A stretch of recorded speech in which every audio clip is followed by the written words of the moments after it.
សូមជូនរឿងកុលាបបៃលិន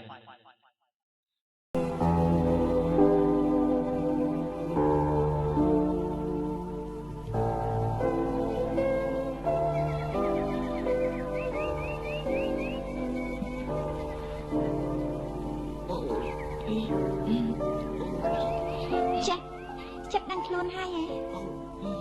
ខ្ញុំនៅឯណាคุณហេតុអីបាត់ជាខ្ញុំមិនស្លាប់មនុស្សល្អដូចអ្នកមិនអាចស្លាប់ងាយងាយទេចិត្តមិនចាំទេនេះគឺបន្ទប់របស់ចិត្តឯងហើយតែលោកតាបានឲ្យគេរៀបចំតុបតែងឲ្យបានស្អាតដើម្បីឲ្យមានខ្យល់អាកាសចេញចូលបានស្រួលណាខ្ញុំបានដូចជាមានអារម្មណ៍ថាមានក្លិនអ្វីក្រអូបឈ្ងុយឈ្ងប់ពេញទាំងបន្ទប់គឺក្រអូបក្លិនការរំជែកណាចិត្តភាសាបបរទេបបងអង្កត់ស្រូវថ្មីក្តៅក្តៅឆ្ងាញ់ណាស់មិនក៏កវីក្បាលចិត្តមិនទាន់ជឿខ្លួនឯងពិតប្រាកដមែនទេអរគុណคุณណាស់ដែលជួយលើកទឹកចិត្តខ្ញុំតែខ្ញុំចង់ដឹងថាហេតុអីខ្ញុំត្រឡប់មកទីនេះបានហើយពួកចៅវាមិនបានធ្វើទុកទោសដល់คุณនិងប្តីជាគុណទេឬអត់ទេជាងបានសុខទាំងអស់គ្នាព្រោះការដែលចិត្តត្រូវពួកចៅបាញ់ដួលសន្លប់ទៅនោះស្រាប់តែលិចតសិននាំកម្មករមកឡានធំទៅតាមពួកយើងព្រោះគាត់ឃើញពួកយើងបាត់យូរពេកណាគាត់មានសេចក្តីព្រួយបារម្ភខ្លាចពួកយើងមានអាសន្នតាមផ្លូវទៅគាត់ទៅសុំខ្ចីរថយន្តមកថោងយកទៅតាមពួកយើងណាទៅដល់ក៏ប្រទះពួកយើងកំពុងប្រយុទ្ធជាមួយពួកចៅតាមសិនក៏បញ្ជាឲ្យកម្មករដែលតាមទៅជាមួយគាត់នោះស្រែកហូរកង់រំពងឡើងតើតែពួកចៅផ្អើរត់ចាត់ចាយចូលព្រៃអស់ទៅណាទៅពួកយើងលើកចិត្តដាក់រថយន្តមកផ្ទះនេះហើយលោកប៉ាក៏បានឲ្យគេទៅអញ្ជើញគ្រូពេទ្យមកពិនិត្យអាការៈរបួសអ្នកនិងព្យាបាលយ៉ាងយកចិត្តទុកដាក់បំផុតឥឡូវអាការៈរបួសរបស់អ្នកបានធូរស្រាលហើយមែនទេคุณខ្ញុំបាទគួរតែស្លាប់ក្នុងព្រៃនោះប្រសើរជាងមិនគួរនាំខ្ញុំបាទមកទីនេះទេព្រោះនៅទីនេះខ្ញុំបាទមកជាស្លាប់ដោយអាការៈក្រំចិត្តជាមិនខានហេតុអីចិត្តនិយាយយ៉ាងហ្នឹងនៅទីនេះគ្មាននរណាចិត្តអាក្រក់បណ្ដាយឲ្យអ្នកស្លាប់ងាយងាយនោះទេអ្នកដឹងទេឥឡូវនេះអ្នកណាក៏ស្រឡាញ់ក៏អាណិតអ្នកដែរលោកប៉ាមានប្រសាសន៍ថាកាលណាចិត្តបានជាហើយលោកនឹងតែងតាំងឲ្យចិត្តត្រួតត្រាមើលដងត្បូងទាំងអស់មើលទៅលោកប៉ាពេញចិត្តនឹងអ្នកខ្លាំងណាស់ណាព្រោះអ្នកបានធ្វើអ្វីគ្រប់យ៉ាងដែលគ្មានស្ដាយអាយុជីវិតនិងកម្លាំងកាយដើម្បីជួយយើងទេคุณយារីតែคุณនៅចាំសម្ដីខ្ញុំបានដែលនិយាយនៅក្រោមដើមស្រឡៅក្នុងយុគនេះទេចាចាំបានទាំងអស់ហើយក៏គ្មានពេលណាភ្លេចផងហេតុអីបានជាចិត្តសួរដូច្នេះคุณការពិតខ្ញុំបាទមិនគួរនិយាយពាក្យនេះចេញមកសោះតែហ៊ានប្រថុយនិយាយជំរាបคุณឲ្យស្មោះត្រង់យ៉ាងនេះព្រោះខ្ញុំដឹងខ្លួនថាជីវិតខ្ញុំពិតជាត្រូវស្លាប់នៅពេលនោះហើយបំណាច់មុននឹងស្លាប់ខ្ញុំបាទក៏សូមសារភាពជំរាបคุณដោយស្មោះពីបំណងប្រាថ្នាមួយដែលខ្ញុំបាទលាក់ទុកតែម្នាក់ឯងជាយូរមកហើយតែឥឡូវនេះខ្ញុំបែរជាមិនស្លាប់ទៅវិញរឿងនេះហើយដែលធ្វើឲ្យខ្ញុំបាទក្រែងដល់ចិត្តคุณនិងប្តីជាគុណដែលខំជួយយកអាសាខ្ញុំបាទហើយខ្ញុំបាទបែរជាមានគំនិតថោកទាបដូចនេះទៅវិញតើคุณអភ័យទោសឲ្យខ្ញុំបាទទេបើប្តីជាគុណបានជ្រាបតើលោកនឹងគិតដូចម្ដេចខ្ញុំនេះជាមនុស្សគំរក់ណាស់គួរតែស្លាប់ទេទាំងអស់គ្នាគ្មាននរណាចង់ឲ្យចិត្តស្លាប់ទេមនុស្សល្អដូចចិត្តនេះតែនរណាស្អប់កើតចិត្តនៅមិនជឿថានារីបានប្រកល់ដួងចិត្តតែមួយរបស់នារីជូនចិត្តតែម្នាក់គត់នៅក្នុងโลกនេះទេប៉ុណ្ណេះតែចិត្តជឿហើយឬនៅคุณខ្ញុំបាទ នេះមិនមែនកំពុងដៀលសពទេឬអី ចិត្តនៅមិនជឿខ្លួនឯងហើយមិនជឿពាក្យសម្ដីដែលខ្ញុំបាននិយាយចេញមកហើយនេះទេ ម្ដងនេះខ្ញុំចាំច្បាស់ថាខ្ញុំមិនមែនដៀលសពទេខ្ញុំជឿគុណហើយជឿដោយស្មោះអស់ពីពោះប៉ុន្តែมันមានប្រយោជន៍អ្វីកាលបើឋានៈយើងខុសគ្នាឆ្ងាយដូចមេឃនិងដីនោះទេ រឿងដែលអ្នកបានគិតនោះមិនទៀងទេណាចិត្តប៉ុន្តែអ្វីដែលបំរុងនឹងកាត់វាគង់តែកាត់ឡើងទៅតាមដំណើររបស់វាហើយ ខ្ញុំជាមនុស្សភ្លើងមិនមើលប្រាណមិនប្រមាថខ្លួនសំដោយពាក្យបុរាណថាឆ្លុះកញ្ចក់មិនមើលប្រាណដាំជើងក្រានមិនប្រមាណឆ្នាំហេតុតែអន្ទះអន្តែងចែងបុនសំណាងនេះហើយនឹងនាំគ្រោះថ្នាក់ដល់ខ្លួនដៃខ្ញុំបាត់ខ្លីមិនគួរហ៊ានប្រវាអោបភ្នំនាំឲ្យតែក្រៀមក្រំចិត្តឥតប្រយោជន៍ដរាបដល់ខ្សែជីវិតមកតែពីគំនិតឥតកំណត់ដោយខ្លួនខ្ញុំបាននេះឯងវិលវត្តសង្សារមហាធំធេងវង្វេងកោះត្រើយដាច់ឡើយបណ្ដាចិត្តខ្ញុំឲ្យលោកយុះខ្ពស់ថ្នាក់ឈោងបណ្ដាលយ៉ាងនេះ ចិត្តគិតច្រើនពេកហើយ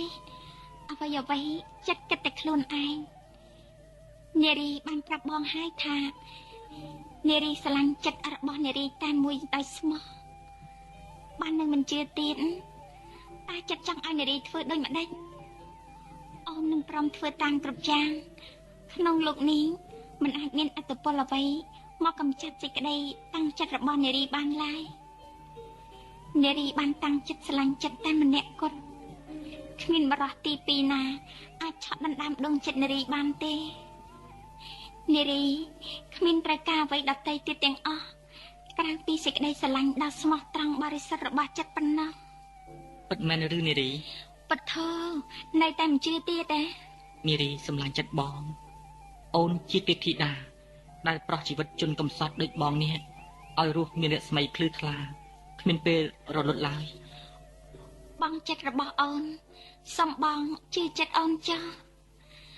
កាលដើមអូនធ្លាប់មើលឃើញបងតែផ្លូវអាក្រក់ធ្លាប់ប្រមាថមើលងាយបងព្រោះឃើញបងនិយាយអ្វីគ្មានគិតដល់ចិត្តអ្នកដទៃទីបំផុតទើបអូនយល់ថាបងជាមនុស្សចូលចិត្តនិយាយត្រង់បន្តិចម្ដងបងបានធ្វើឲ្យអូននឹកគិតដល់បងទោះបីបងបានប្រាប់ពាក្យលើសលួសយ៉ាងណាក៏អូនតែងរើសយកមកពិចារណារៀវរកហេតុផលរហូតអូនបានយល់ពីបងហើយគិតដល់បងគ្រប់ពេលវេលាសូមបងអភ័យទោសចំពោះកិរិយាឆ្គាំឆ្កងដែលអូនមានចំពោះបងពីមុនមកដោយសារអូនមិនយល់ចិត្តបងណា ឥឡូវអូនច្បាស់ក្នុងចិត្តហើយមែនទេ ក្រែងអូនត្រូវបង្ខំចិត្តទេដឹង ជាសេចក្តីស្រឡាញ់ដែលចេញពីបេះដូងនារីពិតអត់នរណាបង្ខំឡើយ អូននារីសម្លាញ់បង ចាស់បង បងស្រឡាញ់អូនណាស់លើសពីជីវិតបងទៅទៀត អូនោះបងនរណាគេឡើងចដាមកហើយអូនទៅបើកទ្វារសិនអូលោកប៉ាអញ្ជើញលោកគ្រូពេទ្យ លោកគ្រូពេទ្យបដិជគុណ បានហើយសម្រាប់តាមស្មួលចុះណាមិនបាច់កោកទេចិត្តតាមពិនិត្យមើលទៅថ្ងៃនេះអ្នកជំងឺមានសភាពក្រាន់បើច្រើនព្រោះគ្រាប់កំភ្លើងដែលចៅបាញ់ត្រូវនោះមិនប៉ះពាល់ដល់កន្លែងសំខាន់ទេគួរល្អណាស់ខ្លួនខ្ញុំនិងកូនខ្ញុំបើមិនបានចៅចិត្តជួយការពារក្នុងគ្រាអាសន្ននោះទេមិនដឹងជាយ៉ាងម៉េចយ៉ាងម៉ាទៅហើយទេមើលទៅគេជាមនុស្សក្លាហាននិងមានចរិតស្មោះត្រង់គួរឲ្យស្រឡាញ់ប្រកបដោយលោកគ្រូពេទ្យមានប្រសាសន៍មិនខុសទេក្មេងម្នាក់នេះធ្វើការងារអ្វីធ្វើអស់ពីកម្លាំងកាយចិត្តចូលចិត្តនិយាយត្រង់ទៅត្រង់មកមិនចេះលាក់លៀមឬគុំគួនចងអាឃាតបើចង់និយាយអ្វីហើយគេមិនសូវជាក្រែងរឯងចិត្តនរណាទាំងអស់សូម្បីខ្ញុំនេះក៏ចៅចិត្តធ្លាប់ជជែករកហេតុផលបើយល់ខ្ញុំឲ្យយល់តាមផងដែរប៉ុន្តែខ្ញុំក៏ចូលចិត្តមនុស្សបែបនេះច្រើនជាងពពួកអ អាមនុស្សចង់តែឲ្យអើដូចជាគុណមានប្រសាសន៍នេះត្រឹមណាស់ខ្ញុំបានក៏ស្អប់ធ្វើម៉េះម៉ែមកពួកមនុស្សដែលអែបអមរនេប្រណប់យកលៀបនៅចំពោះមុខចៅហ្វាយនេះពេលចៅហ្វាយនេះចេញផុតក៏តាំងនិយាយអាក្រក់ពីចៅហ្វាយនេះរបស់ខ្លួនទៅវិញខ្ញុំថាមនុស្សបែបនេះមានច្រើនកាលណាសង្គមគ្មានការរីកចម្រើនទេហើយគង់នឹងធ្លាក់ទឹកនឹងខាមផងលោកគ្រូប៉ែនរបួសនេះប្រហែលថ្ងៃទៀតអាចជាបានអូខ្ញុំគិតថាបើមានអ្នកថែជំងឺចំណាប់ចំនួនបែបនេះគង់អ្នកជំងឺបានជាសះស្បើយឆាប់ខានទេអូតែវេលានេះគួរឲ្យអ្នកជំងឺសម្រាប់ឲ្យបានច្រើនជៀសវាងកម្រើកដែលនាំឲ្យប៉ះពាល់ដល់មុខរបួសបើធ្វើយ៉ាងនេះបានមិនប៉ុន្មានថ្ងៃទៀតអ្នករបួសគង់ជាសះស្បើយហើយអាចនឹងមានកម្លាំងពលំដោយធម្មតាឡើងវិញបានចៅចិត្តមើលខំថែខ្លួនឲ្យល្អកាលណាឯងជាហើយ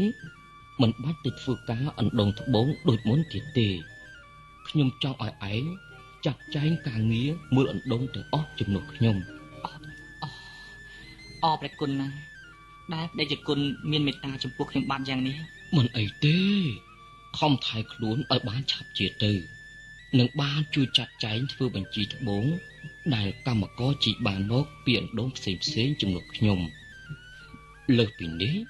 ខ្ញុំឲ្យឯងជាអ្នកកាន់ការបើកប្រាក់ខែឲ្យកម្មករទាំងអស់នេះផងខ្ញុំជឿថាឯងប្រកាសជាធ្វើបានល្អជាព្រះគុណធនណាស់សម្រាប់ខ្ញុំបាទគ្មានគុណស្អីអីទេគ្រាន់តែជាការជួយគ្នាទៅវិញទៅមកតែប៉ុណ្្នឹងឯងបានជួយជីវិតខ្ញុំនិងកូនស្រីខ្ញុំក៏មានកាតព្វកិច្ចត្រូវជួយឯងវិញដែរនារីកូនចាស់លោកប៉ាមើលជួយថែទាំចៅចិត្តឲ្យល្អផងនឹងអាលឆាប់បានជាចាសូមលោកប៉ាកុំព្រួយចិត្តខ្ញុំទៅហើយណា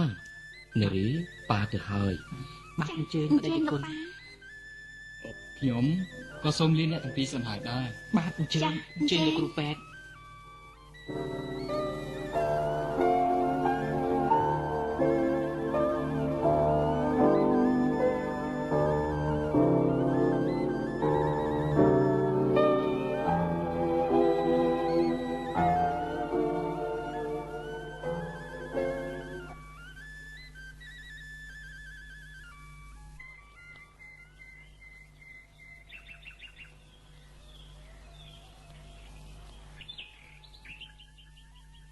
បងចិត្ត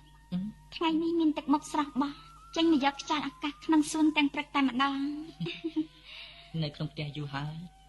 អបសុកពេកទើបបានចេញមកអង្គុយយកខ្យល់អាកាសក្នុងសួនក្រោយផ្ទះនេះគ្រាន់តែរំហើយចិត្តខ្លះគុណមើលណាថ្ងៃនេះផ្ទៃមេឃស្រឡះល្អខ្យល់បក់មករំភើយលាយឡំនឹងចម្រៀងបាក់សៃច្រៀងផ្ដោះផ្ដងគ្នាលើចុងព្រឹក្សាគួរឲ្យមនោរម្យពន់ពេកណាតើគុណពេញចិត្តនឹងទស្សនវិជ្ជាបែបនេះទេចាពេញចិត្តនៅជាមួយចិត្តយ៉ាងនេះនារីមានសេចក្តីសុខណាស់មិននឹកនាសោះឡើយថាទេវតាបបៃលិនទ្រង់ប្រោះប្រានបងដល់ម្លេះទេដឹងថាគេស្រឡាញ់ខ្លួនមិនតិចក៏តាំងអ៊ុតខ្លួនសម្បើមតែម្ដងណាអញ្ចឹងគុណស្អប់បងណាស់មែនទេស្អប់ណាស់បើស្អប់បងណាស់មិនក៏មិនទុកចោលឲ្យបងស្លាប់ក្នុងព្រៃនេះទេដោយសារគេអាណិតតិចទេកុំអីទុកចោលឲ្យនៅក្នុងព្រៃនោះទៅហើយបងចេះបងបានស្រួលបួលហើយមែនទេបងបានស្រួលមែនតើហើយនារីហើយឥឡូវបដិជគុណបានចាត់ចែងឲ្យខ្ញុំត្រួតត្រាមើលអណ្ដូងត្បូងទាំងអស់រឿងនេះខ្ញុំក៏បានដឹងហើយដែរអូនិយាយអញ្ចឹងគុណដឹងថាលោកឪពុកគុណបានជ្រាបរឿងរ៉ាវយើងទាំងពីរខ្លះដែរឬនៅឡើយទេលោកប៉ាមិនទាន់បានជ្រាបទេបើលោកជ្រាបតើគុណអាចថានឹងមានរឿងអ្វីកើតឡើងទេរឿងអ្វីដែលអាចនឹងកើតឡើងនោះយើងមិនអាចស្មានត្រូវទេណាចេះជួនយើងនឹកស្មានថាអាក្រក់ប៉ុន្តែស្រាប់តែខ្លាចជារឿងល្អសម្រាប់យើងផងក៏បានណាបងរមែងគិតតែម្នាក់ឯងថាបើបដិជគុណជ្រាបរឿងយើងនេះលោកមុខគេធ្វើទោសបងដោយបងហ៊ានធ្វើអំពើមួយដែលនាំឲ្យបាត់បង់កិត្តិយសរបស់លោកបងព្រួយចិត្តណាអូន បញ្ហានេះអូននឹកមិនដល់ទេព្រោះលោកប៉ាមិនដែលលេងមានប្រសាទដោយមិនដាច់ឡើយ ប្រសិនបើលោកបានជ្រាបរឿងយើងបងគិតថាលោកនឹងបណ្ដេញបងឲ្យចេញពីផ្ទះនេះមិនខាន ចាំសម្ដីបងឯងណាបងចិត្តជ្រាបទេលោកប៉ាមិនមែនមានចិត្តអាក្រក់ដល់ម្លេះទេលោកជាមនុស្សចាស់ទុំលោកពិតជាស្គាល់ឥទ្ធិពលនៃសេចក្តីស្នេហាច្បាស់ជាងក្មេងៗទៅទៀត ប៉ុន្តែបងជាមនុស្សក្រីក្រកំសត់ទូរគតឥតទ្រព្យសម្បត្តិហើយកំព្រាផងសប្តាហ៍ថ្ងៃនេះបងមានតែជីវិតនិងរាងកាយតែប៉ុណ្ណោះ ប៉ណ្ណឹងក៏ល្មមគ្រប់គ្រាន់ហើយ ល្មមគ្រប់គ្រាន់តែចំពោះអូននារីប៉ុណ្ណោះចុះប្តីជាគុណនឹងគិតដូចម្ដេចទៅវិញ លោកប៉ាក៏លោកគ្មានត្រូវការអ្វីក្រៅពីនេះទៀតដែរ អូនប្រកាសហើយថាប្តីជាគុណនឹងមិនត្រូវការអ្វីទៀតសោះនោះ ចាខ្ញុំក៏ធ្លាប់ដឹងនិងស្គាល់ចិត្តលោកប៉ាខ្លះដែរព្រោះខ្ញុំពុំមែនទៅនឹងរស់នៅជាមួយលោកប៉ាពីម្សិលមិញនេះណាខ្ញុំធ្លាប់រស់នៅតាំងពីតូចក្រូចឆ្មាតែជាមួយលោកប៉ាមកហើយគង់ដឹងអធិស្ឋានលោកខ្លាំងមិនខានកុំថាឡាយក្រនដឹងចិត្តលោកប៉ាម្នាក់នោះសំបីចិត្តបងគង់អូននារីដឹងទាំងអស់ដែរមែនទេ គឺមែននឹងឯងដឹងខ្លួនទេថាបងនេះជាមនុស្សកុហកលេខ1 បងជាមនុស្សកុហក កុំបាច់ធ្វើពើឡើយកាលពីមុនណាបងបានប្រាប់នារីជាកូនសិស្សសាលាវត្តនោះអី គឺបងរៀនសាលាវត្តមែននឹងអីបងមានកុហកអូនឯណា ចុះសាលាវត្តគេមានរៀនប្រវត្តិសាស្ត្រពងសាវតាភូមិសាស្ត្រវិទ្យាសាស្ត្រទំនើបថ្មីដែរ ទេ ខ្ញុំឃើញសភៅអង្គនេះនៅក្នុងបន្ទប់បងហើយមានឆ្លាក់ឈ្មោះបងឯងជាអក្សរបារាំងផងម៉េចត្រូវទេលោកពូសិស្សសាលាវត្ត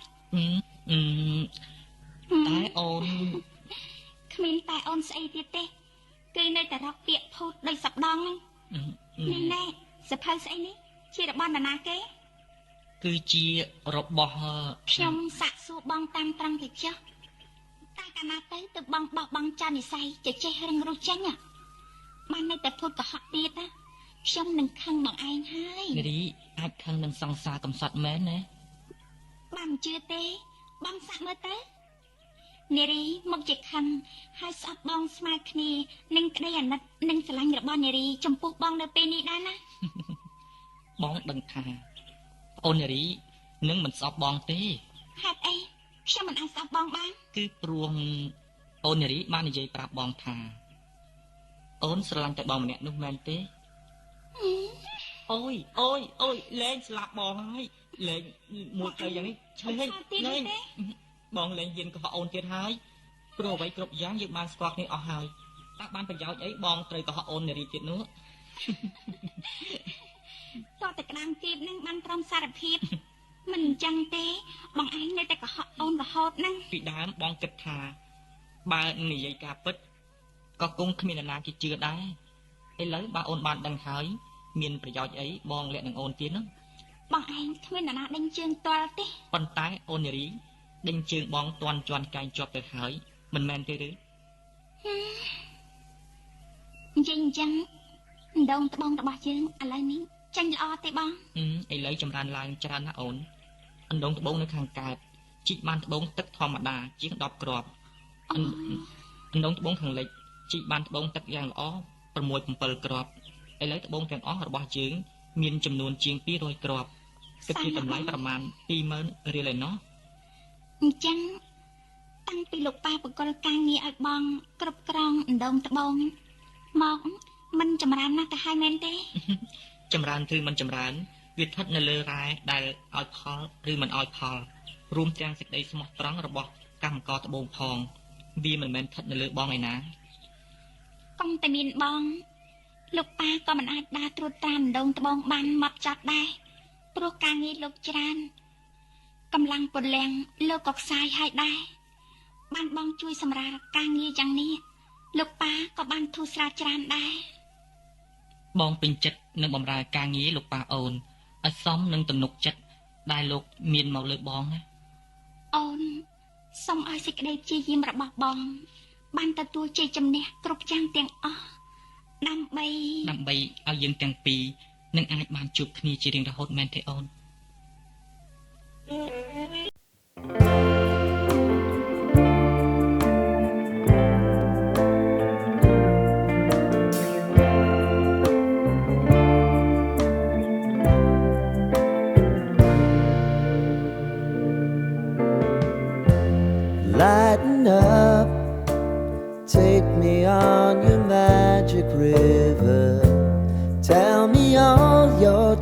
a line.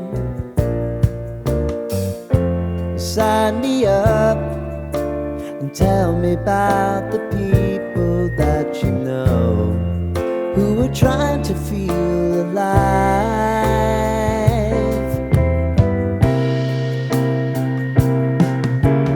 Life can get hard, so honey, if you need to cry, just come share my pillow and rain, rain, go away.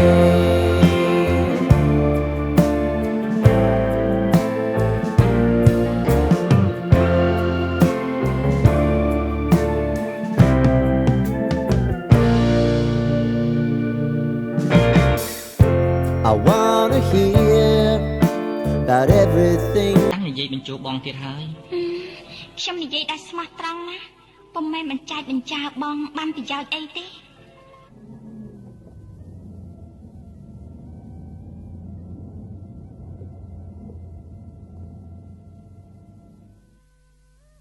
យេ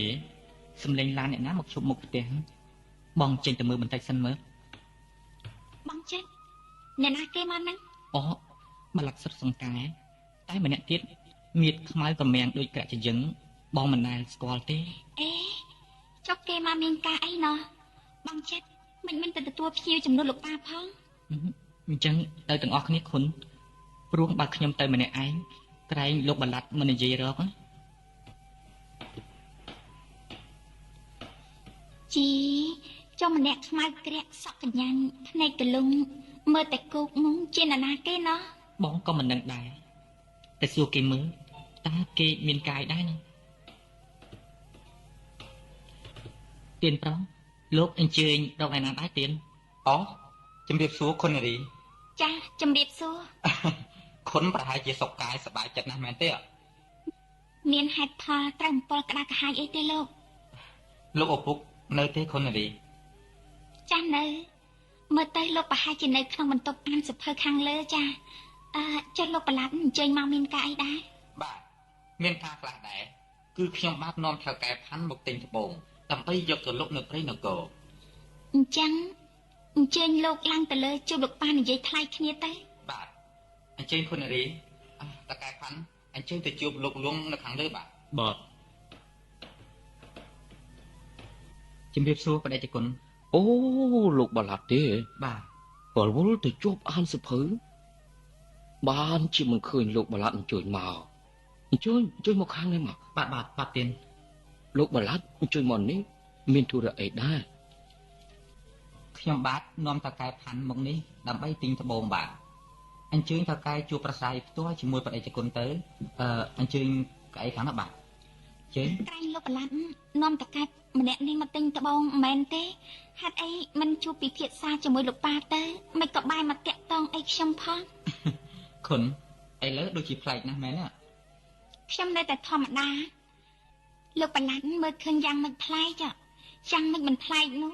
នាងខ្ញុំដូចជាមិនយល់ទេ ខ្ញុំឃើញគុណដូចជារាក់ទាក់ស៊ីសង្វាក់ស្និទ្ធស្នាលនឹងកូនឈ្នួលថ្មីម្នាក់នោះណាមែនទេ ខ្ញុំថាលោកប្រឡាត់កុំនិយាយពីរឿងអ្នកដតីបានទេក្រែងលោកប្រឡាត់នាំតកែម្នាក់នោះមកទិញត្បូងមិនមែនទេខ្ញុំថាគួរលោកអញ្ជើញទៅនិយាយពីការងារលោកជាមួយលោកប៉ាទៅល្អជាង គិតទៅបែកគ្នាមិនបានប្រហែលខែផងខ្ញុំមើលឃើញគុណប្លែកច្រើនណាស់ប្លែកទាល់តែខ្ញុំស្មានមិនដល់ ថ្ងៃដែលកន្លងផុតទៅវាមិនដូចគ្នាទេលោកប្រឡាត់ដុំគ្រោះចាស់ឆ្នាំ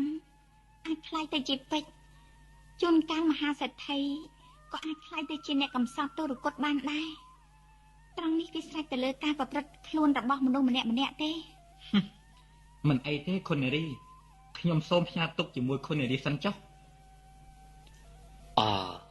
រួចលោកថកែត្រូវការទិញត្បូងបែបណាដែរ អូខ្ញុំបាទសូមពិនិត្យមើលសិនបាទត្រូវចិត្តខ្ញុំបាទនឹងនិយាយថ្លៃជាក្រោយព្រោះខ្ញុំបាទត្រូវទិញយកច្រើនដើម្បីយកទៅលក់នៅព្រៃនគរផង បាទបានថកែត្បូងខ្ញុំមានច្រើនមានធន់មានជីពណ៌ផ្សេងសុទ្ធតែទឹកល្អទាំងអស់ចិត្តទៅយកហឹបដាក់ត្បូងមកឲ្យថកែពិនិត្យមើលបន្តិចមើល បាទ អូ ចោលសន្ធឹកសន្ធាប់ ច្រើនណាស់តើណា ថាកែមើលចុះសុទ្ធតែទឹកល្អទាំងអស់ បាទត្បូងក្នុងហឹបនេះមានចំនួនបន្តិចគ្រាប់ទេ ត្បូងក្នុងហឹបនេះមានជាង200គ្រាប់សូមត្រូវខែជ្រើសរើសតាមត្រូវការ ត្បូងទាំងអស់ទឹកល្អមែនប្រហែលជាមានតម្លៃច្រើនហើយ ទេត្រូវកែត្បូងលក់នៅស្រុកយើងគេមិនសូវជាថ្លៃប៉ុន្មានទេបើត្រូវកែយកចេញទៅលក់នៅឯព្រៃនគរប្រកាសជាបានចំណេញច្រើន ទៀនប្រោមួយគ្រាប់នេះតម្លៃប្រហែលទៅ ត្បូងទឹកពិសិដ្ឋយ៉ាងនេះ1ក្រាតតម្លៃ200រៀលមួយគ្រាប់នេះប្រហែលជា4ក្រាត ទៀនប្រោដូចជាថ្លៃបន្តិចហើយបើចុះថ្លៃជាងនេះបន្តិចតើបានទេ មិនអីទេបើតើកែត្រូវការខ្ញុំចុះតម្លៃជូនខ្លាំងទៀតដែរដើម្បីទុកជាការរាប់អានគ្នា អាចចុះថ្លៃប្រហែលដែរទៀន ត្បូងគ្រាប់ល្អបែបនេះអាចចុះថ្លៃជូន20រៀលក្នុង1ក្រាតមានន័យថាគិតតម្លៃ180រៀលក្នុង1ក្រាត អូមិនទេលោកបាឡាត់តម្លៃនេះសមល្មមដែរទេ អត់តម្លៃនេះល្មមគួរសមហើយលោកថាកែព្រោះត្បូងទឹកល្អបែបនេះឥឡូវមិនងាយរកទេ តម្លៃនេះខ្ញុំបាទសន្មតថាព្រមព្រៀងតែចុះតែវេលានេះខ្ញុំបាទមិនបានយកប្រាក់មកទេព្រឹកស្អែកខ្ញុំបាទនឹងយកប្រាក់មកជូនហើយទទួលត្បូងយកទៅតែម្ដងមើលទៅប្រហែលខ្ញុំបាទត្រូវការចំនួនច្រើនគ្រាប់ផង បាទ អង្គកាលក៏បានខ្ញុំនៅផ្ទះជាដរាបលោកតើកែជួយមកពេលណាក៏អាចជប់ខ្ញុំដែរ បាទសូមអរគុណទៀនប្រោដែលមានចិត្តទូលាយយ៉ាងនេះតែខ្ញុំបាទសូមបដិជគុណមេត្តាអនុញ្ញាតឲ្យខ្ញុំបាទបានទៅឃើញកន្លែងជីកត្បូងបន្តិចបានទេទៀនព្រោះខ្ញុំបាទមិនដែលឃើញរបៀបជីកយករ៉ែត្បូងយ៉ាងម៉េចសោះ លោកចង់ទៅមើលលងត្បូងបានតើកែខ្ញុំមិនកំណាញ់ទេអន្លង់ត្បូងនៅក្បែរផ្ទះនេះក៏មាននៅខាងក្រោយផ្ទះនេះឯងអញ្ជើញទៅមើលតាមត្រូវការតោះអញ្ជើញតាមមកចៅចិត្តទៅជាមួយខ្ញុំ បាទទៀនសុំទោសលោកប្រឡាត់មិនអញ្ជើញទៅដែរទេ ទេមិនទៅទេធ្លាប់ឃើញរាប់រយដងហើយ ខ្ញុំក៏ត្រូវទៅដែរ ប្រញាប់ទៅណាខុននារីគិតទុកឲ្យខ្ញុំនៅអង្គុយម្នាក់ឯងអញ្ចឹង បើអញ្ចឹងនារីកូននៅអង្គុយនិយាយលេងកំដរលោកប្រឡាត់ទៅប៉ាទៅតែបន្តិចត្រឡប់មកវិញហើយ លោកប៉ា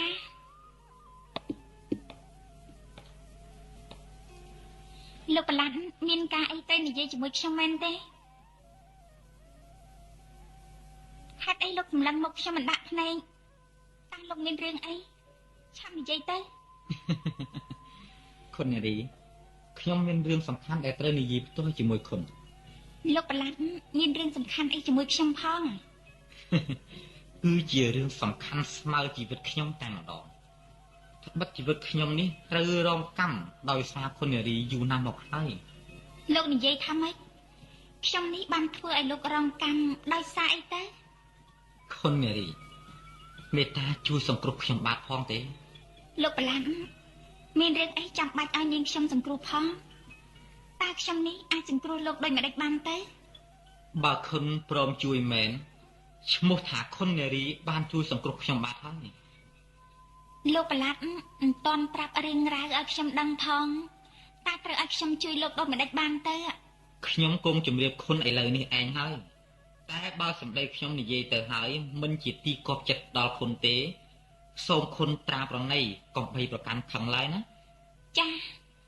ធានាថាបានលោកប្រឡាត់មិនមើលងាយខ្ញុំទេខ្ញុំក៏មិនខឹងនឹងលោកផ្ដេសផ្ដាស់ដែរ ខុនខ្ញុំស្រឡាញ់ខុនណាស់គ្មានអត្តពលអ្វីមកបង្កាយទឹកចិត្តស្នេហាដែលខ្ញុំមានចំពោះខុននារីបានទេសម្ដីខ្ញុំនេះប្លែកណាស់ទៅឬខុននារីបានជាចាំបាច់ខុនចង់ចិញ្ចើមហាក់បង្ហាញនៅការមិនពេញចិត្តយ៉ាងនេះ ចាប្លែកណាស់លោកប្រឡាត់ហើយប្លែកណាស់ទៀតផង ហេតុអីខុនមើលឃើញទឹកចិត្តស្នេហារបស់ខ្ញុំបាទជាការចម្លែកទៅកើត ដែលប្លែកណាស់នោះព្រោះខ្ញុំមិនធ្លាប់ដែរលើ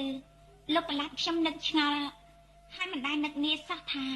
លោកហ៊ាននិយាយពាក្យនេះចេញមកចំពោះខ្លួនខ្ញុំដូច្នេះសោះ តែខ្ញុំបាទវិញគិតថាជារឿងធម្មតាទេក្នុងការមកសុំសេចក្តីស្រឡាញ់ពីនារីម្នាក់ដោយរូបគុណដែលមានលក្ខណៈល្អព្រមគ្រប់យ៉ាងនេះ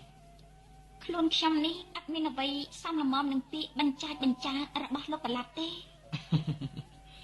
គុណមិនគួរដាក់ខ្លួនហួសហេតុពេកទេខ្ញុំយល់ថាគុណនារីមានលក្ខណៈគ្រប់យ៉ាងដែលខ្ញុំមិនអាចបំភ្លេចបានមុននឹងខ្ញុំដាក់ចិត្តមកនិយាយនឹងគុណនេះខ្ញុំបានគិតហើយគិតទៀតជាច្រើនសារច្រើនត្រឡប់ហើយនៅទីបំផុតទើបដាច់ចិត្តមកសុំសេចក្តីស្នេហាពីគុណនេះ តើលោកប្រឡាប់ដាច់ចិត្តយ៉ាងម៉េច ដាច់ចិត្តថាត្រូវតែមកជម្រាបគុណឲ្យបានជ្រាបថាខ្ញុំបាទស្រឡាញ់គុណនារីគឺជាសេចក្តីស្រឡាញ់ដ៏បរិសុទ្ធដែលហូរចេញពីបេះដូងរបស់ខ្ញុំបាទពិតតើគុណយល់ចិត្តខ្ញុំបាទហើយឬនៅសូមគុណមេត្តាឆ្លើយតបមួយម៉ាត់មកតើគុណមេត្តាមកដល់ខ្ញុំបាទខ្លះទេ រឿងនេះខ្ញុំមិនអាចឆ្លើយតបទៅលោកប្រឡាប់វិញបានទេ ព្រោះហេតុអីទៅនារីមិនអាចឆ្លើយតបចំពោះខ្ញុំបាទ ព្រោះខ្ញុំមិនបានស្រឡាញ់លោកប្រឡាប់ទេ ហេតុអីខ្ញុំត្រូវទទួលចម្លើយពីគុណនារីបែបនេះទៅវិញ ខ្ញុំមិនចាំបាច់អីត្រូវវែកញែករឿងនេះជូនលោកប្រឡាប់ជ្រាបទេការសំខាន់ខ្ញុំគ្រាន់តែឆ្លើយថាខ្ញុំមិនមានចិត្តស្រឡាញ់លោកប្រឡាប់ប៉ុណ្ណោះក៏គ្រប់គ្រាន់ហើយដែរ ពុទ្ធោគុណនារីគុណសម្រាប់ខ្ញុំដោយគ្មានចិត្តអាណិតអាសូរបន្តិចណាទេ ស្រេចតែលោកប្រឡាប់យល់ទៅចុះ ពេលនេះគុណកំពុងតែបំផ្លាញបំណងល្អនិងសេចក្តីស្នេហាដ៏ស្មោះត្រង់របស់ខ្ញុំបាទហើយ មិនមែនដូច្នេះទេលោកប្រឡាប់ស្ត្រីដតីទៀតដែលល្អជាងគ្រាន់បើជាងនាងខ្ញុំមានឲ្យកកោមិនក៏លោកមិនស្រឡាញ់ ស្ម័គ្រស្មោះសូមឆ្នើជីវិតសង្ខារតែចំពោះរូបគុណតែម្នាក់ប៉ុណ្ណោះស្ត្រីដតីខ្ញុំបាទនេះពុំដែលមានចិត្តប្រាថ្នាឡើយ តើលោកស្រឡាញ់ស្រីម្នាក់ដែរគេមិនស្រឡាញ់នោះកើតដែរកុំថាបានលោកនៅប្រកាន់គំនិតដូច្នេះលោកត្រូវខកខានមិនសម្រេចតាមប្រាថ្នាឡើយ នេះមានន័យថាគុណនារីបានសម្រេចចិត្តច្បាស់លាស់ហើយមែនទេ ច្បាស់ហើយកុំគ្មានអត្តពលអ្វីមកបង្វែរចិត្តខ្ញុំបានឡើយ ខ្ញុំដឹងហើយថាហេតុអីបានជាគុណមិនស្រឡាញ់ខ្ញុំ បានលោកបានដឹងនោះក៏ល្អម្យ៉ាងហើយសោះមករំខានខ្ញុំទៀត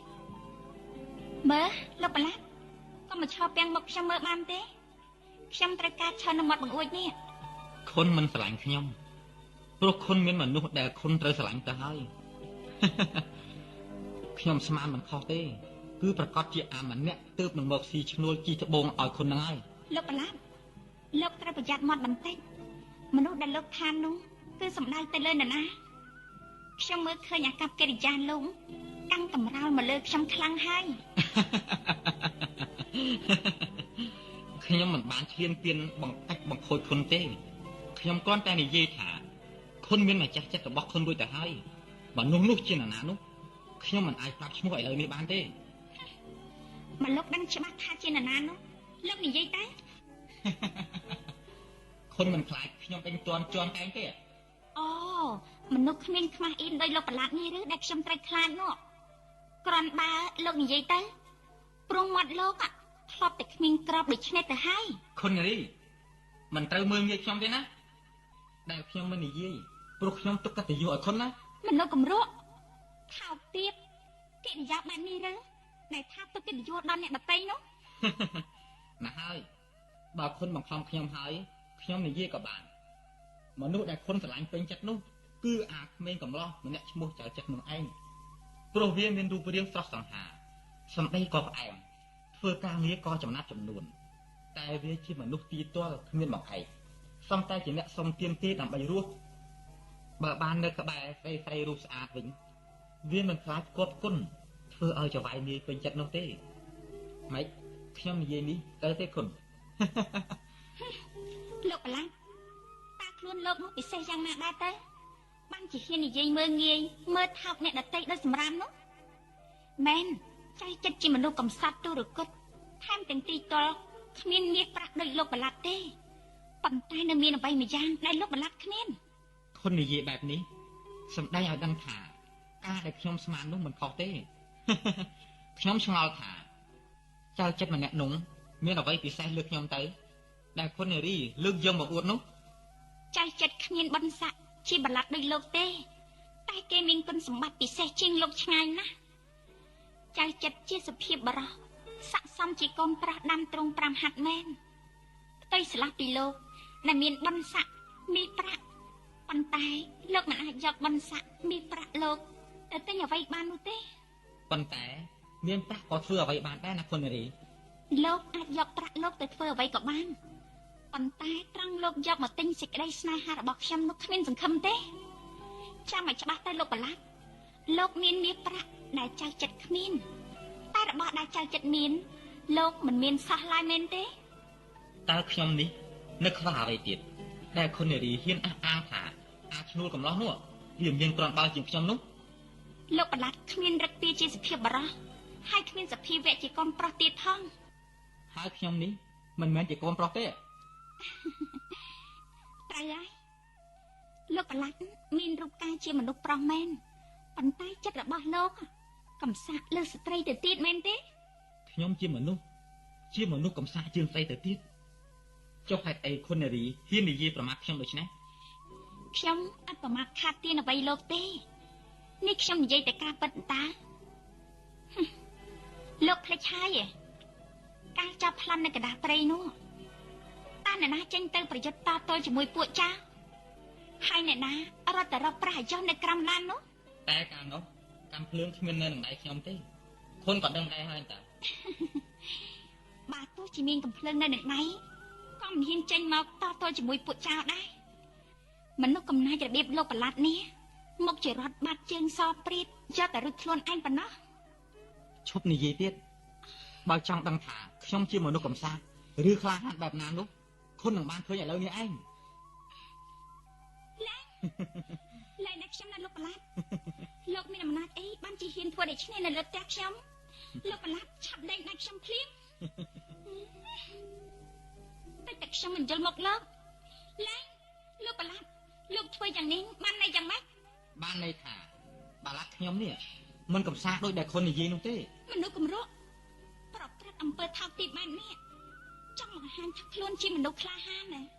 ក្លាហានរបៀបលោកឯងនេះគ្មានកិត្តិយសទេ គុណបងធ្វើយ៉ាងនេះព្រោះបងស្រឡាញ់អូនយកល្អព្រមនឹងបងស្រួលទៅ ឈ្គួ ព្រមទៅ ប្រឡាត់ថោកទាបអាព្រាននារីឡើងឆាប់លែងអង្គ ឲ្យបងលេងងាយនោះមិនបានទេបងដូចជាល្ងងពេក លែងអង្គទៅអាគំរក់ហើយនេះក្លាហានតែជាមួយស្ត្រីភេទកូនខ្សោយទេឡើងឆាប់លែងអង្គភ្លាមទៅលែងអង្គ អូយស្លាប់ទៅអាព្រាននារីអាគាត់ឯនេះអាក្រក់ជាងសត្វទៅទៀត បងចិត្តជួយខ្ញុំផង អញនឹងបដៅអាមនុស្សគំរក់ឯងឲ្យស្គាល់ថ្នាំខ្លាំងម្ដង កុំបងប៉ុណ្ណឹងបានហើយ អាកញ្ចេះគេឯងនឹងបានភ្លក់ស្នាដៃអញវិញម្ដង ឈប់លោកប្រឡាប់ចៅចិនមានរឿងអីក៏ប្រយុទ្ធគ្នាក្ដុកក្ដៅស្ទើរបាយផ្ទះហ៎ ប៉ាលោកប្រឡាត់នេះអាក្រក់ណាស់ វាយ៉ាងម៉េចនារីលោកប្រឡាប់ធ្វើអីកូនហ៎ ប្រឡាត់នេះបានចាប់បង្ខំកូនណាលោកប៉ា ហ៎ គ្រូល្អចៅចិត្តបានចូលមកតន់កុំអីកូនឈឺចាប់ណាស់លោកប៉ាត្រូវតែរកខុសត្រូវឲ្យកូនលោកប្រឡាត់នេះហ៊ានមើលងាយកូនសំដែងកិរិយាកម្រោចដូចសត្វធាតុ ហេតុអីលោកប្រឡាប់ហ៊ានប្រព្រឹត្តអំពើព្រៃផ្សៃច្រឡំខាមអត់អៀនខ្មាស់ដូច្នេះខ្ញុំបានសេពគប់ស្រឡាញ់រាប់អានលោកដោយជឿទុកចិត្តថាលោកជាមនុស្សល្អជាកល្យានមិត្តរបស់ខ្ញុំឥឡូវលោកបែរជាតបស្នងសងគុណខ្ញុំដោយអំពើថោកទាបដូច្នេះណាស់ហើយ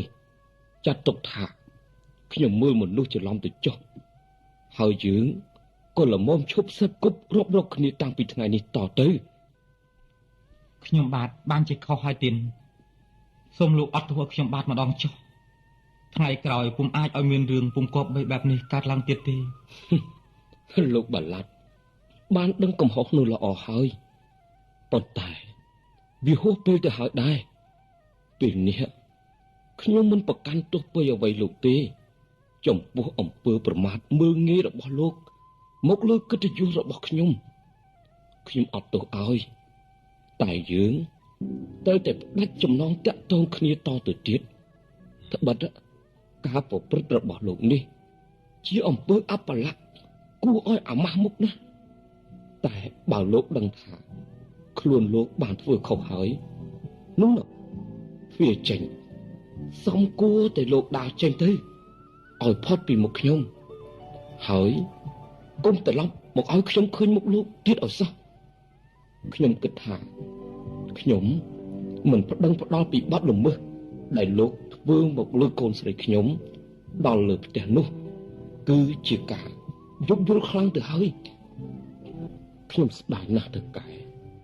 ព្រោះយើងទើបនឹងចាប់ផ្ដើមជាមួយគ្នាមិនគួរមានព្រឹត្តិការណ៍អាក្រក់បែបនេះកើតឡើងសោះខ្ញុំគិតថាអ្វីទាំងអស់គួរនឹងបញ្ចប់ព្រមគ្នាទៅចុះអូនខ្ញុំយល់ថាបដិជគុណគួររងាប់កំហឹងខ្លះហើយទៀតបានហើយខ្ញុំមិនចង់ឃើញមុខពួកលោកតទៅទៀតទេលោកប្រឡាត់កុំទោសចិត្តអីព្រោះអំពើដែលលោកបានធ្វើមកនេះជាការខុសពិតហើយខ្ញុំថាគួរត្រឡប់ទៅវិញល្អជាងឱកាសល្អនៅមានច្រើនទៀត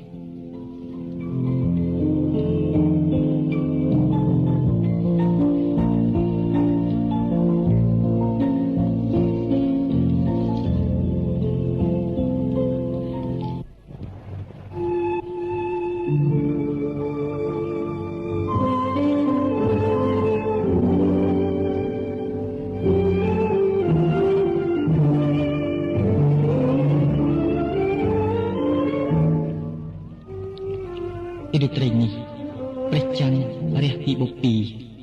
ពន្លឺត្រចះត្រចង់ហាក់មានបំណងចង់លុបលាងព្រឹត្តិការណ៍កាលពីរសៀលកន្លងទៅឲ្យរលត់អស់ពីអារម្មណ៍ខ្ញុំប៉ុន្តែអ្វីៗនៅតែដក់ជាប់ក្នុងខួរក្បាលខ្ញុំមិនងាយរលត់ឡើយអាបលាត់គំរុមិនគួរហ៊ានប្រព្រឹត្តអំពើថោកទាបបែបនេះសោះពន្លឺព្រះច័ន្ទចាំងចែងមកលើភពផែនដីមុននេះបន្តិចសោះក៏ប្រែជាមានដុំពពកខ្មៅរសាត់មកបាំងឲ្យស្រទុំមួយរំពេចជំនោបក់មកប៉ះស្លឹកឈើឬសូរប្រើដូចភ្លេងកំដររាត្រីសំឡេងឆ្កែព្រុសលូតល្វើយយ៉ាងលន់លូច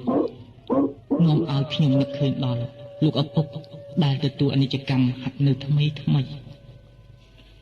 លោកឪពុកជាទីគោរពកូនតែងនឹកឃើញពាក្យបណ្ដាំចុងក្រោយរបស់លោកឪពុកជានិច្ចមិនដែលភ្លេចមួយនាទីណាទេកូននឹងខំតាំងចិត្ត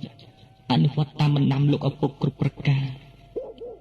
ទោះបីពេលនេះខ្លួនកូនបានសុខហើយកូននៅតែនឹកឃើញសម្ដីចុងក្រោយរបស់លោកឪពុកដែរ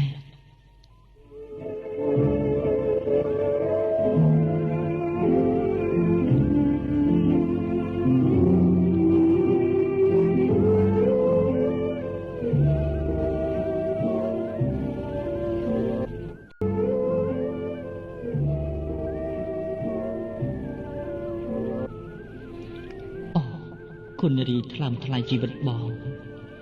អូនបានធ្វើឲ្យជីវិតដ៏ស្លោកស្រពោនរបស់បងមានពន្លឺរស្មីស្រស់បំព្រងដោយរុក្ខជាតិត្រូវសន្សើមរាត្រីនេះតើគ្រាន់តែជាការស្រមៃឬទេបើការស្រមៃអាចខ្លាចជាការពិតមែនជីវិតបងនឹងទទួលសុភមង្គលជារៀងរហូតហើយ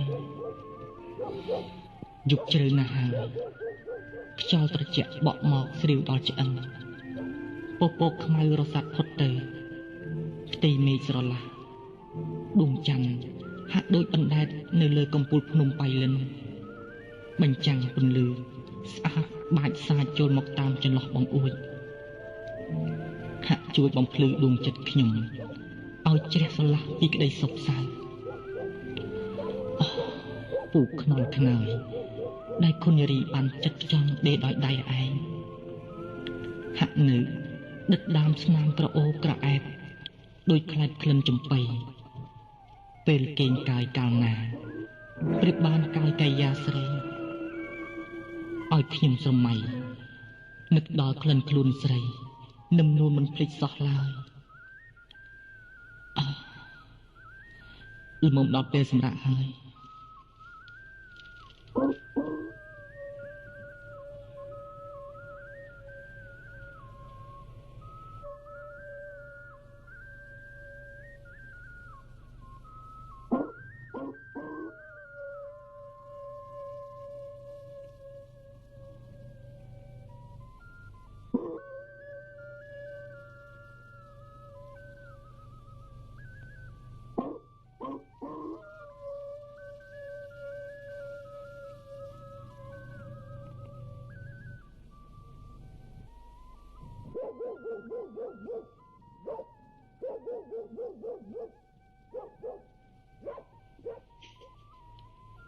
យីយុគនេះមិនក៏ឆ្កែព្រោះខ្លាំងមែនណោះ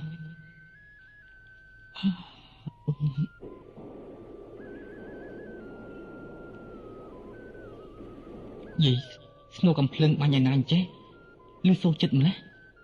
ប្រហែលជាមានហេតុការណ៍មិនស្រួលកើតឡើងតិចដឹងខ្ញុំបញ្ចូលក្រកកំភ្លើងសិន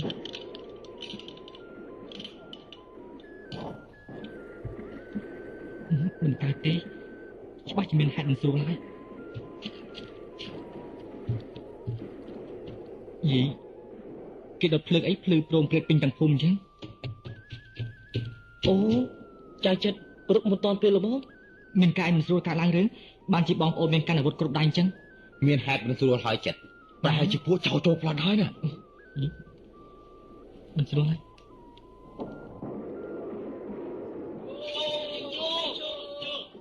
ចូលប្រមូលយកទោះស្មាតវាអស់ទៅចូល បងប្អូនជួយប្រយុទ្ធគុំចាញ់សម្រាប់វាឲ្យសោះអាណាមួយហ៊ានលុតលបងចូលមកត្រូវបាញ់វាបំបីក្បាលវាហើយបងប្អូនដែលមិនមានកំភ្លើងត្រូវការដៃលំពេងចាំឆ្លក់សម្លេះវាម្ដងមួយកុំតាក់ស្លុតទេសោះណា គ្នាវាច្រើនណាស់ណាចិត្តតោប្រុងប្រយ័ត្នឲ្យមែនទេណា ទេតាទុកចិត្តលើខ្ញុំចុះ បាញ់ទីគ្នាយើងកុំឲ្យវាចោះចោះ អូនោះអាម្នាក់ដួលចូលមកឲ្យដាក់ទៅ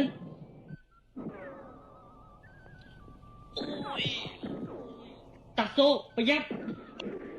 ចៅចិត្តរួចមែនអូយកុំឲ្យខ្ញុំត្រូវរបួសវាហើយនេះ តាមមិនត្រូវប្រហែលខ្លួនពេកទេពិសេសត្រូវស្រែកប្រាប់ពួកយើងទៅឲ្យរកទីកន្លែងកំបាំងបង្ងឹតពួនចាំសម្លេះវាណា ពួកយើងរកកន្លែងពួនធ្វើច្បាប់ចាំបាច់ទៅ តាសុនសូមតានៅជួយមើលគ្នាយើងខាងនោះ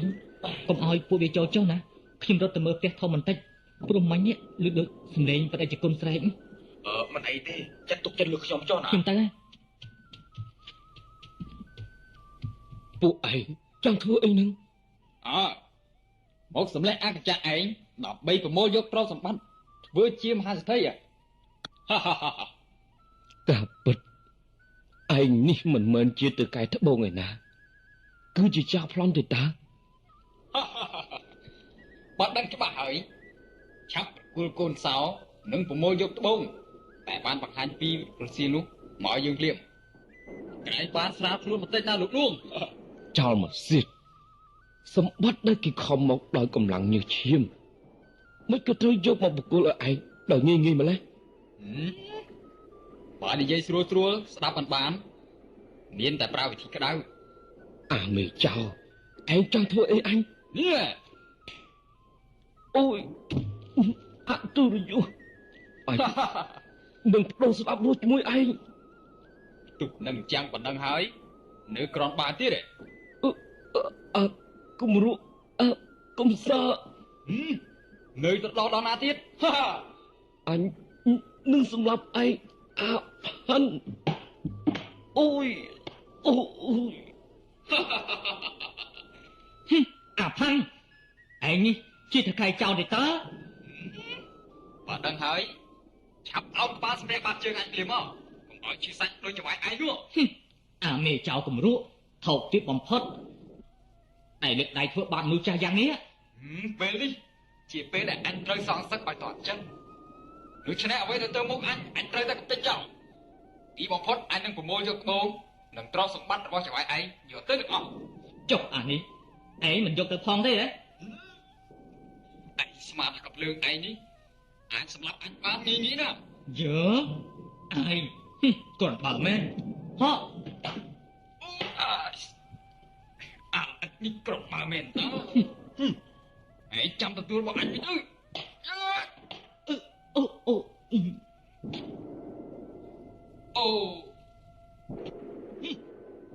ហ៊ានបាយអញបាយមកនោះឯង បែកកញ្ចក់មកប៉ុណ្ណឹងមិនទាន់ល្មមទេហែងគួរតែស្លាប់ទើបសម តោះនេះអញមិនទុកជីវិតឲ្យឯងទេ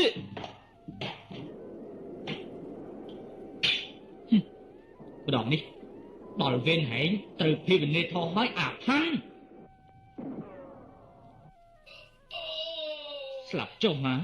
អំពើថោកទាបរបស់ហែងសំតែកាត់ទុកបែបហ្នឹងទៅល្មមដេចគុណយ៉ាងមិនទៅហើយដេចគុណដឹងខ្លួនឡើង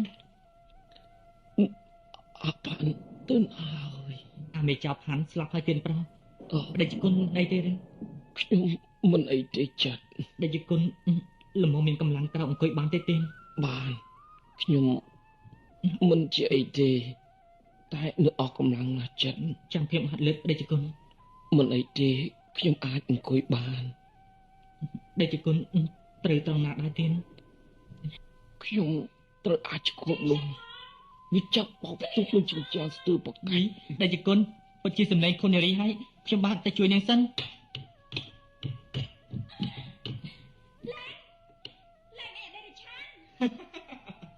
ដងនេះគ្មានសង្ឃឹមទេទោះបីខំរឿងបំរាស់យ៉ាងណាក៏អត់ប្រយោជន៍ដែរ លែងនាងអាហោទី អាយូយឯងយឺតចាប់ទីកន្តាក់អញមកនិយាយមក អាបាឡាប់ចិត្តចោលក្លាហានមែនដែលឯងហ៊ានឈ្លានពានមកដល់ទីនេះបាន អាចិត្តអញនឹងបញ្ជូនវិញ្ញាណឯងឲ្យទៅឋាននរកឥឡូវនេះហើយ អូហូកំបិតស្នៀតឯងនេះហ៎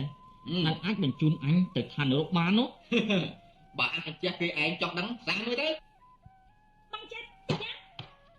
អូគុណនារីចូលទៅក្នុងបន្ទប់សិនតើអូនទុកឲ្យបងកាត់កវាក្រោកឡើង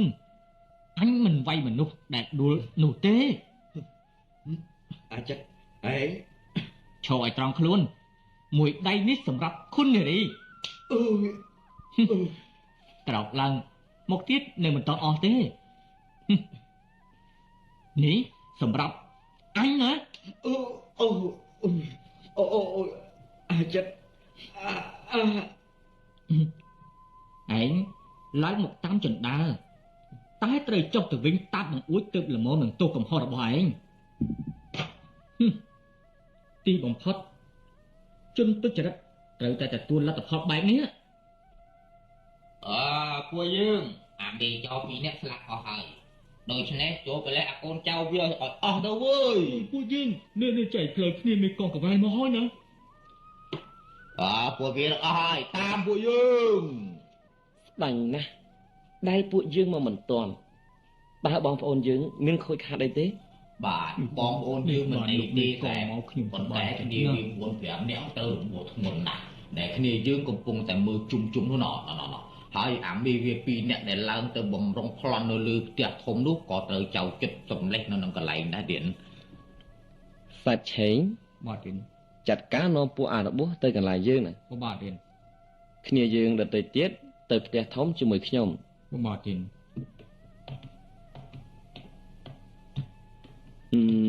យ៉ាងម៉េចហើយបដិជគុណមិនអីទេហ៎មិនអីទេស្អែកប៉ុន្តែត្រូវទ្រាំខ្លួនខ្លាំងកុំតែបានចៅចិត្តឡើងមកជួយតន់កុំអីខ្ញុំមិនរស់ទេហើយអាម្នាក់ដែលធ្លាក់ទៅតាមបង្អួចស្លាប់នោះគឺជា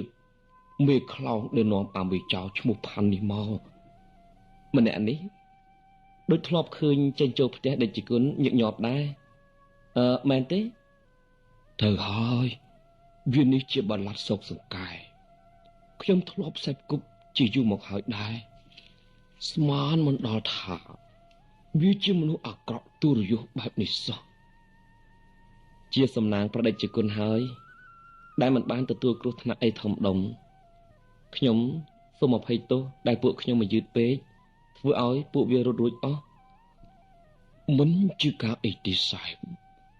ហេតុការក៏បានកន្លងផុតទៅហើយសូមមេត្តាចាត់ការតាមភារកិច្ចរបស់អស់លោកចុះចាំថ្ងៃស្អែកខ្ញុំនឹងចាត់ចែងឲ្យមេធាវីរៀបចំពាក្យបណ្ដឹងក្រសួងរាជការទៅតាមច្បាប់ប្របាទដេចគុណណាគ្នាយើង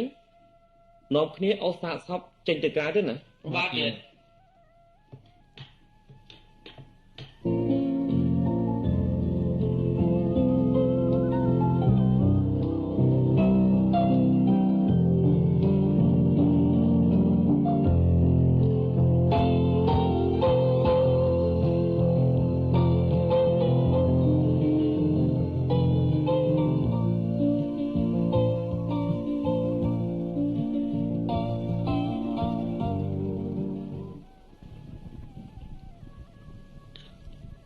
បងប្អូនកូនក្មួយទាំងអស់ ដែលខ្ញុំបានអញ្ជើញមកជួបជុំគ្នាថ្ងៃនេះគឺដើម្បីសម្ដែងអំណរអគុណយ៉ាងជ្រាលជ្រៅដល់បងប្អូនកូនក្មួយកម្មករទាំងអស់ដែលមានចិត្តស្មោះត្រង់ជួយការពារយ៉ាងម៉ឺងម៉ាត់ទាល់តែបានជ័យជំនះលើពួកចៅប្លន់ហើយដើម្បីសម្ដែងនូវការដឹងគុណចំពោះបងប្អូនដែលសុខចិត្តតស៊ូមិនស្ដាយអាយុជីវិតការពារគេហដ្ឋានយើងទាល់តែបានជ័យជំនះនេះខ្ញុំសូមប្រកាសយ៉ាងឱឡារិកថានឹងបើកពិធីជប់លៀងដល់បងប្អូនកម្មករទាំងអស់គ្នាដែលមានការហត់នឿយឲ្យបានសប្បាយទាំងអស់គ្នារួចពិធីជប់លៀងនេះទៅខ្ញុំនឹងអនុញ្ញាតឲ្យបងប្អូនកម្មករទាំងអស់បានសម្រាក3ថ្ងៃដើម្បីលើកទឹកចិត្តចំពោះការដែលបងប្អូនបានជួយការពារខ្ញុំយ៉ាងអស់ពីកម្លាំងកាយកម្លាំងចិត្តអូយតែប៉ុណ្ណេះយើងបានសប្បាយហើយមិនថាអញ្ចឹងទេបានមានសិទ្ធិជួយយើងបានពិធីជប់លៀងទៀតផងហ្នឹង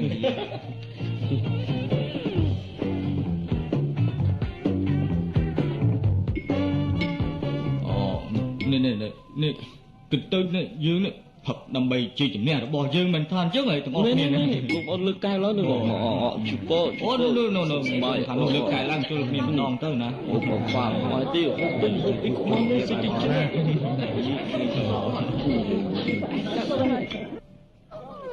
្ងៃនេះជាថ្ងៃសប្បាយរបស់ពួកយើងហើយណាមិនថាអញ្ចឹងទេអូសូមលើកជួយកែមួយជួយមហូបអាហារក៏មិនខ្វះយើងគិតតែមហូបទៅគឺមិនហូបបានសប្បាយម្ដងទៅណាយើងខានហូបហូបនេះយូរហើយលេយ៉ាងណោះឲ្យអស់ដៃត្មងទៅមិនថាអញ្ចឹងហ៎ជឿណែអំសិនឃើញដូចជាមិនព្រមលើកកែសាយអូមែនលើកមួយផងខ្ញុំយ៉ាងហើយណាកម្លាំងពលៀងឯងក៏មិនសូវជាមានប្រមាណដែរគឺមិនទៅប្រឡងវិជាជាមួយពួកឯងបានអត់ណាក់តែបន្តិចបានហ៎អូនដើម្បីកំឡោពួកយើងអូពួកឯងតិចទៅណាឡើយត្រូវបានណាអញ្ចឹងដាច់ចឹងមិនសាច់ស្អាតអូដូចបងចិត្តមកហើយមែនហើយអូខ្វះខាតអីសូមអញ្ជើញហៅតាមផ្លូវការរបស់បងទាំងអស់គ្នាអូកុំភ័យលោកអូនអូពួកយើងគ្មានខ្វះខាតអ្វីទេមកអាហារមួយស្រាក៏សម្បូរពូពីតែដូចជាខ្វះមួយយ៉ាងខ្វះអីអាចចាគឺខ្វះលោកអូនចិត្តដែលមិនបានមកចូលរួមជាមួយនឹងពួកយើងនោះអីមែនហើយអូនចិត្តឃើញទេពួកយើងនរណាម្នាក់ក៏គេត្រូវការអូនចិត្តដែរប៉ុន្តែខ្ញុំគ្មានប៉ុន្តែអីទេឱកាសនេះអូនចិត្តត្រូវទីរួមស្បែកជាមួយពួកយើងម្ដងទៅសូមទោសបងប្អូនទៅចុះព្រោះខ្ញុំត្រូវមានភារកិច្ចបម្រើបងប្អូនក្រែងមានការខ្វះខាតអីក្រែងពិបាកណាខ្ញុំក៏សូមពួរណែបងប្អូនយើងកុំបង្ខំចិត្តអីណាពួកគ្នាមិនចេះស្ដាប់ទេតែប្រយ័ត្នគ្នាកំពុងតែជាប់បម្រើភៀវយើងទាំងអស់គ្នាផងណាអញ្ចឹងក៏បានដែរប៉ុន្តែបងប្អូនចិត្តត្រូវក្រេកមួយកឹកដើម្បីជាកិត្តិយសពួកយើងអញ្ចឹងមែនទេគ្នាចាស់តិចទៅណាហើយបើបងប្អូនយល់អញ្ចឹងទៅហើយខ្ញុំក៏ព្រមទទួលទៅចុះប៉ុន្តែសូមតែបន្តិចទេណាហ៎ដាក់បន្តិចទេបងចាដាក់ទៅអូយមិនអញ្ចឹងបងចាមិនទីទេបានហើយប៉ុណ្្នឹងបានហើយចាចឹងមិនហៅថាស្រឡាញ់គ្នា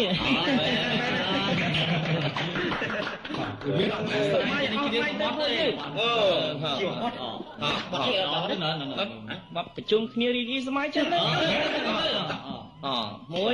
3តារត់រីញ៉ារីសំមាយចិនចូលរំផាយស្និទ្ធចូលក្លាយមកស្រូវចូលរំតាមភ្លេងរៀបយកទៅយកស្បែកថាពីនេះចៃស្រូវជាខែជុំសម្រាប់កាយមួយពីរ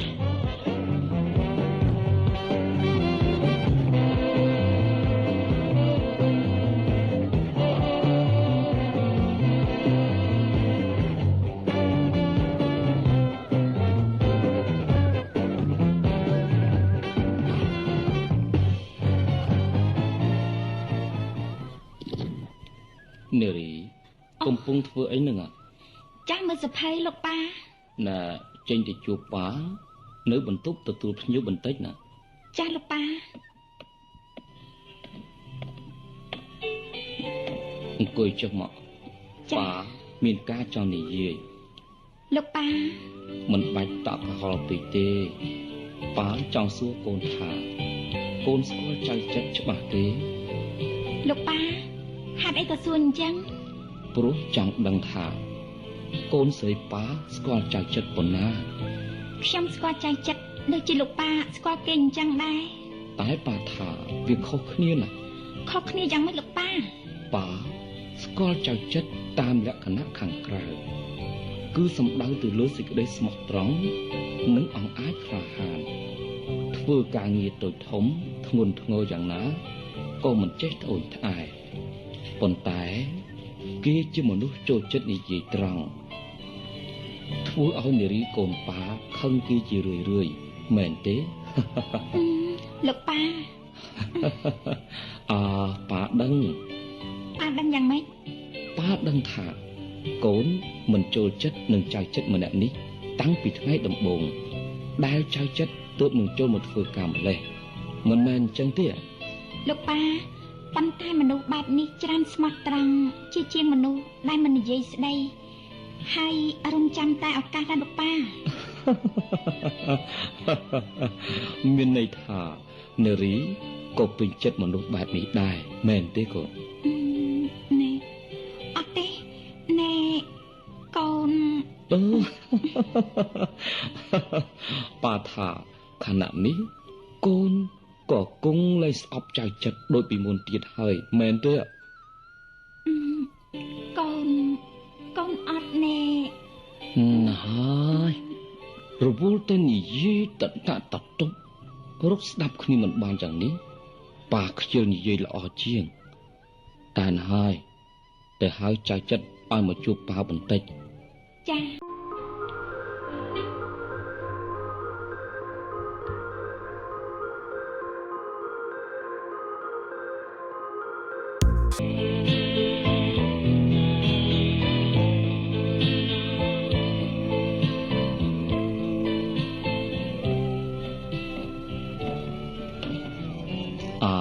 មកហើយឬចា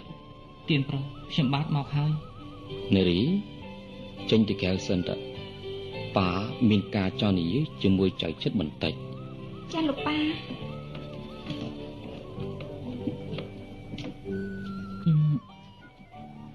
មានរឿងអីដែរទៀនប្រុស មានរឿងត្រូវនិយាយគ្នាជាមួយនឹងឯង បដិជគុណខ្ញុំបាទមានរឿងអីឬទៀនប្រុស គឺវាមានរឿងណាទើបខ្ញុំប្រើឲ្យនារីទៅតាមឯងមកនឹង តែខ្ញុំបាទណែអត់ ណាហើយ បដិជគុណ កុំព្រួយបារម្ភគ្មានរឿងអីអាក្រក់ទេគឺខ្ញុំចង់ប្រាប់ដំណឹងល្អដល់ឯង ដំណឹងល្អអីទៅទៀនប្រុស គឺការងារនិងគុណបំណាច់ដ៏ធំធេងរបស់ឯងចំពោះខ្ញុំនិងកូនស្រីខ្ញុំគិតថាត្រូវតែតបស្នងឲ្យសមនឹងអំពើល្អដែលឯងបានធ្វើ មិនបាច់ទេទៀនប្រុសខ្ញុំបាទបានធ្វើអ្វីគ្រប់យ៉ាងនេះមិនមានប្រាថ្នាការតបស្នងអំពីបដិជគុណសោះឡើយក្រៅពីសេចក្តីមេត្តាករុណា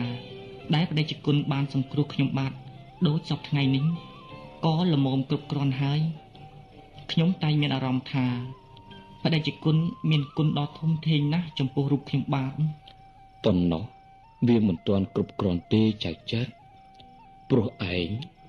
បានយកជីវិតខ្លួនបដូរជួយសង្គ្រោះខ្ញុំស្ទើរស្លាប់ស្ទើររស់ពីរលើកមកហើយណាស់ហើយចុះខ្ញុំចង់ឲ្យឯងនិយាយដោយត្រង់ថាឯងត្រូវការអ្វីខ្លះ ទៀនប្រុសខ្ញុំបានអត់ត្រូវការអ្វីទេសូមតែរស់ក្រោមម្លប់ដ៏សុខសាន្តរបស់បដិជគុណប៉ុណ្ណោះជាព្រះគុណធម៌ដ៏ធំណាស់ហើយព្រោះខ្ញុំបានជាកូនឈ្នួលរបស់បដិជគុណអំពើដែលខ្ញុំបានធ្វើទៅទាំងប៉ុន្មាន សុទ្ធតែធ្វើឡើងដោយកតញ្ញូតាវេទីចំពោះបដិជគុណប៉ុណ្ណោះខ្ញុំបានឥតប្រាថ្នាថានឹងចង់បានរង្វាន់អ្វីឡើយទៀត ចៅចាត់ឯងមិនបាននិយាយវេះវៀងឲ្យវែងសេចក្តីទេខ្ញុំដឹងថាឯងនិយាយមិនត្រង់ស្រេចទៅហើយមែនទេ ខ្ញុំបាទមិនហ៊ាននិយាយមិនត្រង់ជាមួយបដិជគុណទៅទេ តែខ្ញុំដឹងណាខ្ញុំជាមនុស្សចាស់តែយល់ការរយៈជ្រៅខ្លះៗមិនខាន ប៉ុន្តែខ្ញុំបាទ បានហើយខ្ញុំដឹងថាឯងត្រូវការអ្វីហើយខ្ញុំអាចទាយចិត្តឯងបានណាស់ចុះ ណែ អ្វីដែលឯងត្រូវការខ្ញុំនឹងប្រគល់ឲ្យ ទៀនប្រុសនេះមានន័យយ៉ាងណាទៅខ្ញុំបាទនៅតែមិនយល់ស្ទាល់ទៅសោះទៀន បើឯងមិនយល់ទេខ្ញុំប្រាប់ក៏បាននារីមកជួបប៉ាបន្តិចណា ចាលោកប៉ា ណែគឺនេះណែដែលឯងត្រូវការចង់បានមែនទេ បដិជគុណ លោកប៉ា បានហើយខ្ញុំនឹងលើកគុណនារីជាកូនស្រីទីមួយគត់របស់ខ្ញុំរៀបការឲ្យឯង អូបដិជគុណ លោកប៉ា បានហើយណែក្រោកឡើងណាប៉ានឹងរៀបការឯងទាំងពីរក្នុងពេលឆាប់ៗនេះណា